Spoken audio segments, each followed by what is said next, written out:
नमस्कार, बहुत स्वागत है आप सभी का हमारे खास कार्यक्रम राम नारायण राम में। मैं हूं आपके साथ अंशिका। दर्शकों, आज एक विषय पर ऐसे पर बात करने वाले हैं जिसको अगर हम सुनेंगे, समझेंगे तो डेफिनेटली हमारे अंदर बदलाव आएगा। जी हाँ, बात करेंगे समाज के बेटरमेंट के लिए समाज को सुधारा कैसे जा सकता है, समाज के सुधारने में ज़रूरत क्या क्या है, समाज को सुधारना क्यों है और सुधारना क्या है हमें। तो आइए इस कार्यक्रम को शुरू करते हैं। आज के हमारे जो खास मेहमान हमारे साथ उपस्थित हैं, शंकर सरकार जी, उनके साथ में बात करेंगे, चर्चा करेंगे इस सभी जो विषय हमने आज जाना, जो हम जानेंगे, जो कि है समाज का सुधारना और सुधरना, तो दोनों के बारे में बात करेंगे। बहुत स्वागत है सर आपका। राम नारायण राम नारायण राम। सर, पहला सवाल आपसे यही है, समाज को सुधरने में समय कितना लगेगा? समाज को सुधारने के लिए सबको एक ही साथ सुधारना पड़ेगा। अच्छा। चेंज होना पड़ेगा। ठीक है। मैं पहले तो ठीक ठाक चले, हमको देख के दूसरा आदमी आगे ठीक हो जाएगा। जिसका घर में पापा सिगरेट पीते हैं, दारू पीती है, माँ पान खाते, खैनी खाती है और नशे लेते हैं, खाते हैं, पीती है, तो बच्चा देखेगा, सीखेगा। इसलिए सबको इक्वली एक ही साथ सुधरना चाहिए। खुद सुधर जाएंगे तो आगे वाला परिवार सुधर जाएगा, समाज सुधर जाएगा। इसलिए सब कुछ का बर्बादी का कारण एक ही है, हमारा हमारा हमारा ओनर से। वो एक ही बात घूम घूम के आता है। व्यक्ति मालिकाना जब तक धरती में एस्टैब्लिश रहेगा, व्यक्ति मालिकाना चालू रहेगा, तब तक ना अच्छा धर्म आएगा, ना अच्छा इंसान आएगा, ना अच्छा समाज होगा, ना धरती सुधर जाएगा।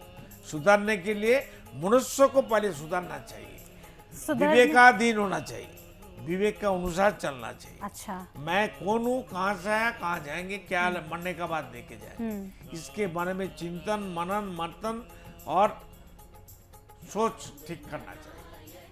सर, आपने कहा कि सुधार ज़रूरी है, इंसान को मालिकाना हक छोड़ना है।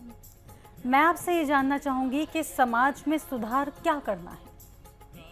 सुधार के लिए जब एक इंसान सुधर जाता है, जो आप लोग देव देवी की पूजा करते हैं, क्यों करते हैं?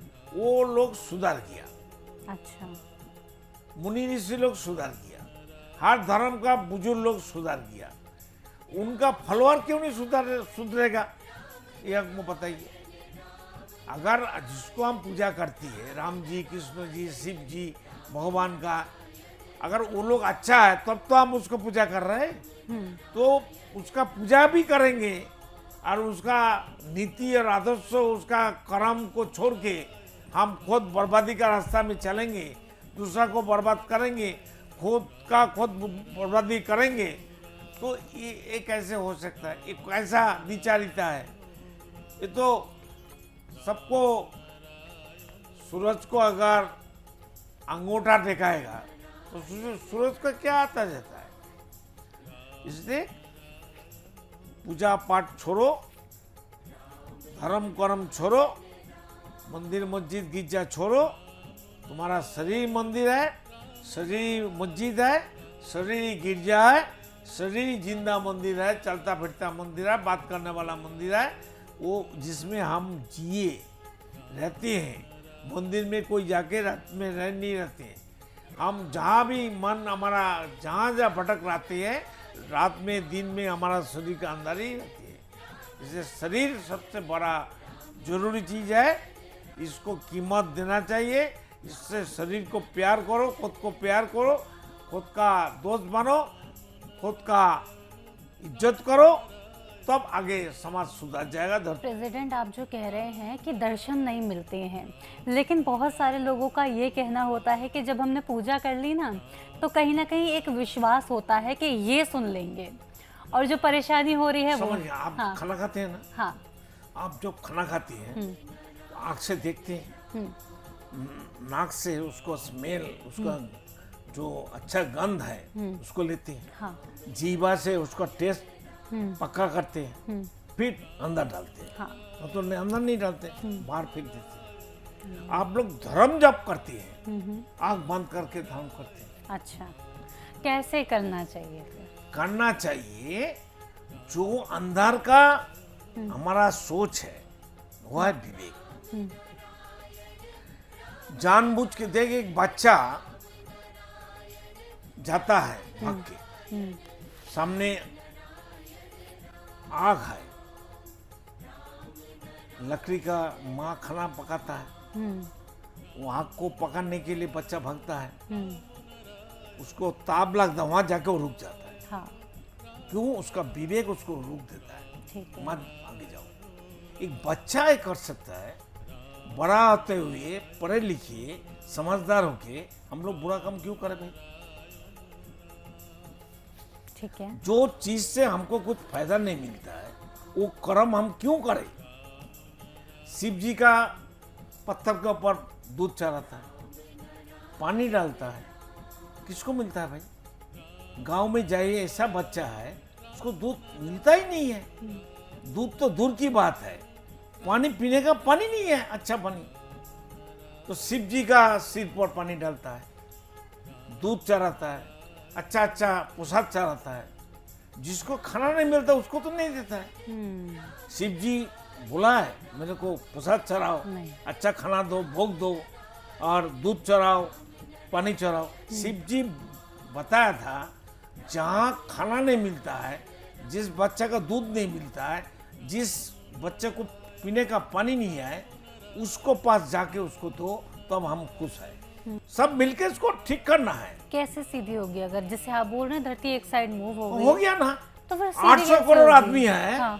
तो 1500 आदमी धरती का मालिक बन गया, सबसे बड़ा आदमी, रिच पीपुल हो गया। सरकार बताता है भाई, वर्ल्ड न्यूज में है फलाना आदमी सबसे बड़ा रिच मैन। तो किसी के बड़े बनने से धरती कैसे टिल्ट हो गई? मैं आपसे ये समझना चाहती तो हूँ। समझने के लिए आपको बताता हूँ। अच्छा। धरती एक तरफ हो गया। अच्छा। देखिए आपका पास जमीन कितना है घर में? क्या? जमीन लैंड मुझे नहीं पता, पापा को पता। पापा को पता है। तो आपको पापा का ऊपर निर्भरशील है। पापा मर जाएगा तब आपको सोचना पड़ेगा ना। पापा रहते रहते आपको सोचना चाहिए। आपका शरीर जब तक है सब कुछ जानकारी हो आपको लेना चाहिए। मैं कौन हूँ, कहाँ से आया, कहाँ जाएंगे, मरने के बाद क्या लेके जाएंगे।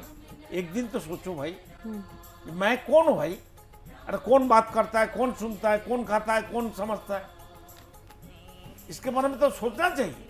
जैसे कि अभी आपने बताया था वेदों की, जब हम बात कर रहे थे आपने ये कहा था कि वेदों का आप प्रचार कर रहे हैं। आप जैसे हम ये जानते हैं कि सनातन में जो 4 वेद हैं उनके बारे में हम जानते हैं, आपके वेदों में क्या कुछ है? ये 4 वेद आदमी का बना हुआ वेद है। आदमी का बनाया हुआ वेद तो है, लेकिन उसमें कुछ ना कुछ चीजें हैं। हमको क्या जरूरत था वेद लिखने का? अच्छा, धर्म ग्रंथ तो लाने का धरती में क्या जरूरत थी? क्या पढ़ेंगे सर? प्रकृति स्वयं वेद होता है। ठीक है। वेद शब्द तो कहाँ से आया? प्रकृति से आया। अच्छा। प्रकृति का ही नाम वेद है। अच्छा। प्रकृति एग्जिस्टिंग है, प्रकृति से हम लोग आया है, प्रकृति से हम सब कुछ मिलता है, प्रकृति को खाते हैं, प्रकृति सब कुछ सृष्टि किया है। और प्रकृति को अदृश्य आसमान जिसको दिखाई नहीं देता है, वो कुछ आवाज नहीं करता है, लेकिन हमको सेवा देता है, पैदा भी किया है। सर मैं आपसे ये जानना चाहूँगी, जैसे कि आपने कहा हम प्रकृति से ही आए हैं, अब ये जानकारी फिर हमको कैसे मिली कि हम प्रकृति से आए हैं? आपका शरीर में क्या है? 70% खून है। ये खून कहाँ से आया? विदाउट पानी खून बनेगा? विदाउट ऑक्सीजन आप जिएंगे? विदाउट सूरज, धूप, ताप से आप जिएंगे? अगर सूरज नहीं रहेगा 1 मिनट में सब बर्फ हो जाएगा। धरती नहीं रहेगा आप कहाँ रहेंगे? तो ये सारी बातें तो हमें वेदों में ही पता चली है ना कि इस वेद तरह से वो चीजें लिखने की होती क्या हैं। जरूरत थी? तो बिना वेद लिखे कैसे पता चलता तो आपको प्रेसिडेंट? दिखाई देता है वेद को। किसको? आसमान को दिखाई देता है, चंद्रमा को दिखाई देता है, सूरज को दिखाई देता है, हवा को हमको मालूम होता है, ऑक्सीजन लेते हैं, कार्बन डाइऑक्साइड छोड़ते हैं, और पानी को हम पीते हैं, देखते हैं, धरती का अपन बैठा है, धरती का अपन कितना सब पटी छोड़ते हैं, यूरिन छोड़ते हैं, तो हम पता है जो जो कर्म कर रहा है, धरती को पॉल्यूशन करते हैं। अब देखिए प्रेसिडेंट, जैसे कि आपने अलग कहा, से धर्म करने के लिए, वेद लिखने के लिए कोई जरूरत नहीं है। अच्छा, जब प्रकृति पहले धरती को पैदा किया, 1 लाख साल पहले कोई स्कूल कॉलेज था? कोई स्कूल कॉलेज नहीं था, लेकिन क्या जब था इन उसमें? चीज़ों पर रिसर्च हुई तब पता चला ना प्रेसिडेंट, ये तो कि इतने टाइम पहले कुछ नहीं था, फिर ऐसे इवोल्यूशन हुई, फिर हम पहले बंदर थे, बंदर से इंसान बने, इंसान वो बन भी के ये ठीक सारी बात चीज़ें नहीं है। की। बंदर से इंसान नहीं मान सकता है, अच्छा वो साइंटिफिक बात नहीं है। अच्छा, फिर कैसे बने? सबसे बड़ा बात है, जी जी, हार्ट धर्म का किताब में हाँ, हमको जितना तक मालूम है, हम्म, सब धर्म का एक ही बात था, जे सूरज घूम रहा है, धरती एक जगह में खड़ा है। अभी क्या है? अभी तो उल्टा हो गया। तो जब पहले का धर्म ग्रंथ झूठा है, तो अभी असली बात पता हो गया, तो पहले का धर्म सब मिथ्या है। ऐसा भी कहाँ लिखा है हाँ प्रेसिडेंट? हाँ, अब सभी धर्म ग्रंथ तो लाइए ना, अच्छा, बाइबल लेके आइए, कुरान लेके आइए, वेद लेके आइए, हम दिखाएंगे। अच्छा तो झूठ बात लिखा है। अच्छा, तो अगर मैं आपके नज़रिए से समझूं तो सच क्या है? सच तो हमको अभी जो दिखाई देता है वही सच है। अच्छा, पीछे जो अंधेरा है, हम्म, गलत है, वो हमको देखने का जरूरत क्या है? अच्छा, हमको तो सब कुछ प्रकृति से मिलता है, ठीक है, प्रकृति से हम आया है, प्रकृति को खा रहा है, प्रकृति को लेके हम जी रहे हैं। विदाउट प्रकृति हम जिएंगे कैसे? हम वेद ग्रंथ तो लेके हम बैठे रहेंगे, खाना एग्रीकल्चर नहीं करेंगे, खेती नहीं करेंगे, कर्म नहीं करेंगे, वेद हमको खिलाएगा, कुरान हमको खिलाएगा, बाइबल हमको खिलाएगा? काम तो करना पड़ेगा, तब? कर्म तो करना पड़ेगा तो ना तब। काम, बाइबल तो काम नहीं करता है, वो इंस्ट्रक्शन देता है। अगर वो सोई है, बाइबल सोई है, तो कुरान की क्या जरूरत थी? वेद का क्या जरूरत है? वो तो आप खुद ही कह रहे हैं कि सारे धर्म मैन मेड है। मैन में तो है ही है। सोचो ना भाई, अगर मैन में नहीं है, ऊपर वाला का, अल्लाह खुदा गॉड का है, तो हम लोग जब पैदा हुआ, पैदाइशी का टाइम, हमको क्यों वेद ग्रंथ तो नहीं मिला? वो साथ में क्यों लेके नहीं आया? जितना बड़ा हुआ, तब कोई भी धर्म का वेद ग्रंथ तो आ गया।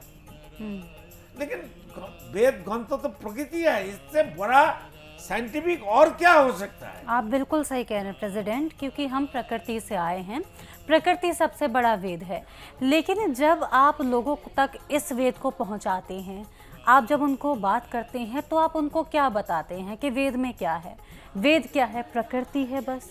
और प्रकृति में एक क्या है? प्रकृति है, प्रकृति का जो कर्म है, प्रकृति का जो निष्ठा है, प्रकृति का जो सैक्रिफाइस है, वही तो हमारा ज्ञान है, वही तो हमारा तत्व है, उसको तो मानना चाहिए। ठीक है भाई, हम कुरान को मानता है, वेद को मानता है, बाइबल को मानता है, प्रकृति को फेंक दो। उधर प्रकृति हम जिएंगे? प्रकृति को तो फेंक ही नहीं सकते है, तो काट भी नहीं सकता, कुछ नहीं कर डिवाइडेड नहीं कर सकता हाँ। है, अलग नहीं कर सकता है। फिर हमारा बड़ा बड़ा बात कहाँ से आता है भाई? हम जो बात करते हैं, आप बात करते हैं, हाँ, ये आवाज कहाँ से आता है? हाँ, आपका जो हार्ट बीट जन्म से मरने का आखिरी तक धुक बुक चलता है, वो कौन चलाता है भाई? आप बताइए ना, आपका हार्ट बीट कौन चलाता है? आपका फुसफुस जो फिल्टर करता है, जी, वो कौन चलाता है भाई? आपको 10 मंजिल 100 मंजिल के ऊपर नीचे का अच्छा पानी लेके टैंक में डालेंगे तब तो पानी आएगा। उसके लिए मोटर चाहिए, पंप हाँ, चाहिए, हाँ। इलेक्ट्रिसिटी चाहिए। हाँ, तो आपका जो हार्ट बीट है, सिर से नोखन तक, खून जाता है आ रहता है, पंप करता है, हाँ, हार्ट बीट, हाँ, अरे बंद हो जाए, अब जिएंगे? तो इंसान ही खत्म हो जाएगा, वो तो कोई भी नहीं जिएगा। तो अब वो हार्ट बीट किसने चलाता है? वो कौन सा मोटर है? उसका इलेक्ट्रिसिटी कौन देता है? उसको ऑफ ऑन कौन करता है? आप घर में मोटर चलाता है तो ऑफ ऑन करना पड़ता है। तो आपका हार्ट बीट, फुसफुस, लिवर, स्टमक, आप लोग खाना खा लेते, ठीक है, रात में खाना खाने के बाद सो जाता है, सोने से पहले सोचता है खाना खाने के बाद हमको खून हुआ कि नहीं हुआ, मांस हुआ कि नहीं हुआ, शरीर तंदुरुस्ती है कि नहीं, इसके बारे में हम लोग तो सोचना बिल्कुल पड़ता आप है। सही कह रहे हैं कि हर चीज में प्रकृति का ही रोल है, अगर हम इसको ढंग से समझें। जो उसको हम मानते नहीं, बिल्कुल बिल्कुल दिखाई सही नहीं कह रहे देता है, बिल्कुल लेकिन वो तो है एग्जिस्टिंग। हैं। बिल्कुल बिल्कुल उसको प्रेसिडेंट, अस्वीकार कर सकता है? बिल्कुल नहीं कर सकते। अगर देखिए शंकराचार्य का नाम सुना, बिल्कुल सुना है। वो क्या बताया था समाज को क्या बताया? सुधारने के लिए? जे ब्रह्म सत्य है, हाँ, जगत मिथ्या है, सही बात है। समाज मिथ्या है। तो शंकराचार्य तो जगत का ही वस्तु है, जगत का ही आदमी है, तो वो अगर मिथ्या है, शंकराचार्य में तो मिथ्या हो जाएगा। बिल्कुल सही बात है। बिल्कुल ब्रह्म प्रेसिडेंट और जगत, जी, रुपया का एक तरफ टेल है, एक तरफ सिक्का है, ठीक है, एक बराबर है। बिल्कुल। प्रेसिडेंट आपसे बात करके बड़ा काफ़ी सारी अलग तरह से नॉलेज हमें मिली है कि किस तरह से प्रकृति का हमारे जीवन में रोल है और हम सब प्रकृति वही से ही हमारा उत्पन्न शिक्षक हैं। है, वही हमारा किताब है, बिल्कुल। वही हमारा धर्म ग्रंथ है, वही हमारा सब कुछ है। बिना प्रकृति हमारा कोई कीमत नहीं है। और हम लोग इंसान लोग प्रकृति को नहीं मानेंगे, उसको याद नहीं करेंगे, उसको कर्म का ऊपर हमारा कर्म नहीं होगा। देखिए एक आदमी पैदा होने का बाद विवेक लेके क्यों पैदा हुआ? हु इज द विवेक? विवेक कौन है भाई? आप बताइए। आप तो पढ़े लिखे हैं, एंकर भी हैं, टीवी में कर्म करती हैं, जानकारी आपको हमसे ज्यादा है, तो आप बोलिए विवेक कौन है? विवेक एक ईश्वरीय चेतना है जो हम सबको चलाने का काम करती है। तो वो आपका अंदर क्यों बसा हुआ है? आप तो आया है, जन्म लिया माँ का गोद से, पिता माता का खून से, बीजों से, प्रकृति का इच्छा से, ईश्वर, अल्लाह, खुदा, तो गॉड। प्रकृति की इच्छा से है ना सर, इस वजह से विवेक हमारे सबके अंदर तो है। विवेक अगर आपका हिसाब से वो है, चैतन्य है, तो क्या जरूरत है विवेक को हमारा बदन का अंदर रहने के लिए? तो इसी के साथ प्रेसिडेंट आपसे बहुत अच्छी चर्चा हमारी हुई। आगे के एपिसोड में और भी हम चीज़ों को समझेंगे और भी अच्छी तरह से समझेंगे। फिलहाल एपिसोड को वक्त हो चला है यहीं पर विराम देने का। आपका धन्यवाद देना चाहूँगी। राम राम राम। सब जियो, अच्छा रहो, परम शांति सबके लिए वर्षित होना चाहिए। बिल्कुल। तो दर्शकों, इसी के साथ आज के इस कार्यक्रम में इतना ही। बहुत कुछ आज के इस कार्यक्रम में जाना हमने, प्रकृति के बारे में प्रेसिडेंट से बहुत कुछ समझने की कोशिश की कि वेदों में अंतर क्या है, वेद क्यों पढ़े, प्रकृति को क्यों समझे। आज के एपिसोड में बहुत कुछ हमने समझा है। उम्मीद करती हूँ आपको भी एक अलग नज़रिए से चीज़ें समझ में आई होंगी। और इसके साथ ही साथ संतान दल से अगर जुड़ना चाहते हैं, डोनेट करना चाहते हैं, टीवी स्क्रीन पर नंबर हैं, डिस्क्रिप्शन बॉक्स में डिटेल्स हैं, इन पर जाकर के कॉन्टैक्ट कर सकते हैं। इसी के साथ लेती हूँ आज्ञा। नमस्कार।